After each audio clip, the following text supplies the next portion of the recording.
Detta program ska handla om en havrekung och om ett ånglok.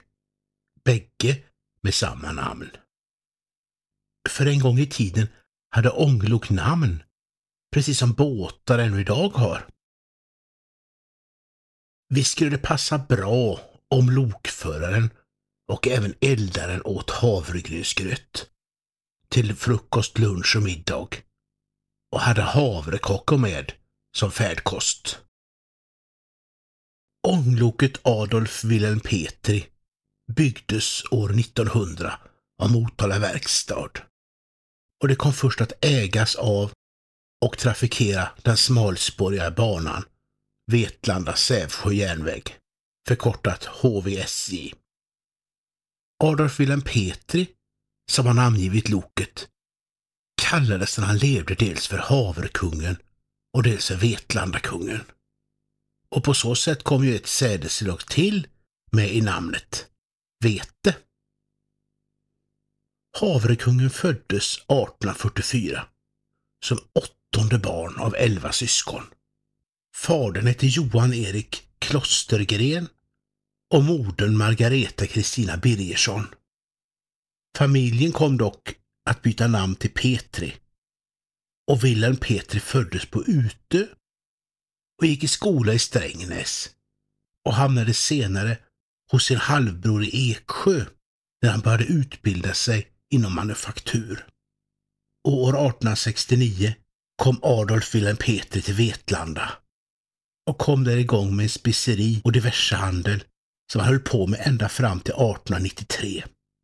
För sedan började Petri allt mer ägna sig åt att förädla havre till havregryn. Först arrenderades en kvarn i Vetlanda och sedan byggdes fabriken upp. En fabrik som snart blev så betydande att företaget blev kunglig hovleverantör och Adolf Wilhelm Petri fick Vasaorden. Han startade med tiden flera andra företag och satt såväl i sjukhusstyrelsen som hälsovårdsnämnden och han var även brandchef. Byggandet av järnvägen Vetlanda-Sävsjö järnväg blev viktigt för honom, liksom etablerandet av Östra Härads folkbank. Adolf Wilhelm Petri dog i mars år 1900 vid en ålder av 54 år. Cancern tog hans liv. Och efter hans död så uppkallades som en hedersutmärkelse Vetlanda-Sävsjö järnvägs nya ånglok efter honom. Han hade ju grundat järnvägsbolaget och även varit dess chef, havrekungen. Ångloket är typiskt för en mindre smalspårig järnväg. Det speciella med det är att det är ombyggt för enmansbetjäning. Eldaren skulle genom denna dörr även kunna agera som konduktör på tåget. En sann rationaliseringsåtgärd på en mindre och mer trafiksvag järnväg. Detta lok är ett tanklok och har alltså ingen tänder. Det är drygt 6 meter långt och väger 18,5 ton. Det får enligt skylten här inte under några förhållanden framföras i mer än 45 km i timmen eller 1 kilometer på 1,5 minut. Det är viktigt att följa regler och bestämmelser som sagt var. Vi får inte bryta mot skylten.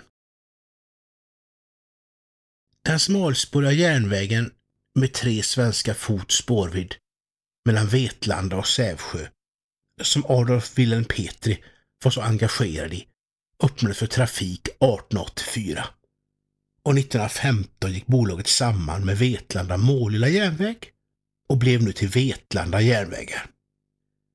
En bana som kom att förstatligas 1945 och som sedan kom att läggas ner i etapper mellan 1956 och 1977.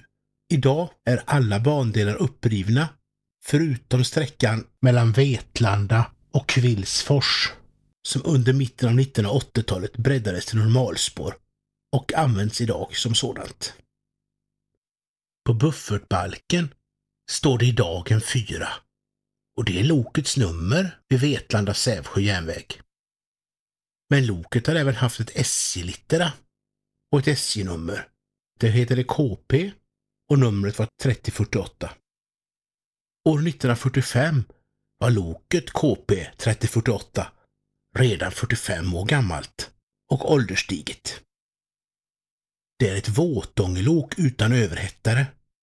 En överhettare gör att ångan hettas upp en gång till och når flera 100 graders värme, vilket gör att ånglokets effekt blir betydligt högre än på ett våtångelok. Ånglok började byggas med överhettare och även byggas om till överhettarlok under början av 1900-talet. Så skedde dock aldrig med nummer 4, Adolf Wilhelm Petri. Detta lok är och har förblivit ett typiskt 1800-talslok som gick i trafik på en mindre svensk smalspårig järnväg. Efter förstatligandet togs loket ur trafik och SJ erbjöd loket till Vetlanda stad som museilok. Men det förslaget gillades inte riktigt. Så istället för ett öde i Vetlanda kommer det att bli ett öde i Vislanda.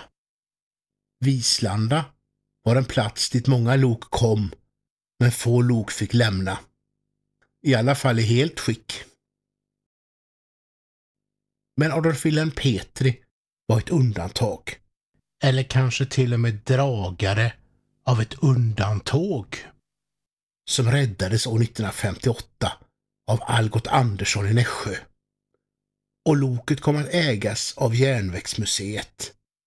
Och tillsammans med några vagnar kom det att ställas upp i Hembygdsparken i Nässjö, där loket stod i många år.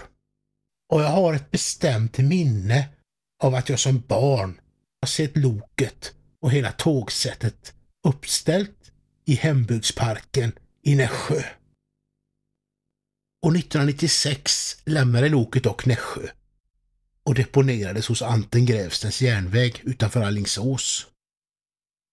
Och efter 15 år på AGJ så övertogs loket av Anten Grävstens järnväg.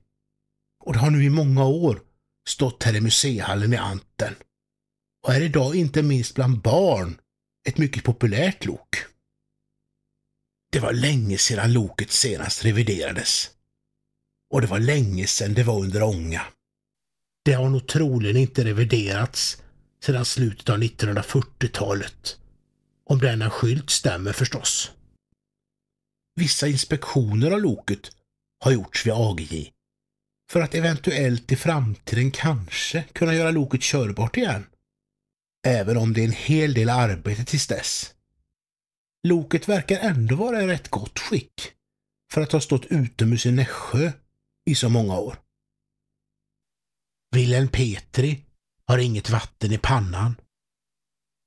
Och vissa delar av koppelstängerna är också nedkopplade och ligger här på gångbordet. Detta är för att ångloket ska kunna flytta sig här i hallen med hjälp av ett motorlok. Tänk vad det är spännande att stå här i hytten och äta en havrekaka och ägna Adolf Wilhelm Petri en tanke. Medan du drömmer om att lossa handbromsen, lägga omkastaren i läge framåt och öppna regulatorn och fylla cylindrarna med ånga och sakta sätta loket i rörelse. Genom loket lever ju faktiskt Vetlanda-kungen ännu. Passa på att ta en titt på loket där det står idag i museihallen i Anten. Loket är ju särskilt roligt för de små med tanke på att det ju inte är så stort.